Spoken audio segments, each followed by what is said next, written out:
Family card যত দ্রুততম সময়ের মধ্যে ইনশাল্লাহ ঈদের আগেই ইনশাল্লাহ এটার কার্যক্রম শুরু হয়ে যাবে। মাননীয় প্রধানমন্ত্রীর নেতৃত্বে আজকে যে মন্ত্রিপরিষদ উপকমিটির সভা হয়েছে সেখানে ফ্যামিলি কার্ড যত দ্রুততম সময়ের মধ্যে আমাদের দেশে মায়েদের কাছে পৌঁছে দেওয়া যায় সেই লক্ষ্যে সিদ্ধান্ত হয়েছে এবং এই জন্য এটি ছোট মন্ত্রিসভা উপকমিটি হয়েছে অর্থমন্ত্রীর নেতৃত্বে এবং সেখানে আমাদের সমাজ কল্যাণ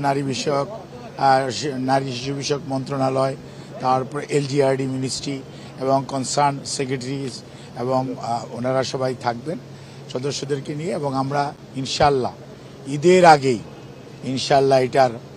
কার্যক্রম শুরু হয়ে যাবে। সেই জন্য আমাদের বিএনপির যে নির্বাচনী ম্যানিফেস্টো ফ্যামিলি কার্ড এটার ব্যাপারে আমরা প্রধানমন্ত্রী অত্যন্ত কনসার্ন এবং আমরা ওনার সহকর্মীরাও সবাই এটা দ্রুততম সময়ের মধ্যে বাস্তবায়ন করার ব্যাপারে এবং এটাকে ইউনিভার্সাল করা হবে। কোনো অবস্থাতেই যাতে কোনো ধরনের বিতর্ক না হয় যে কোনো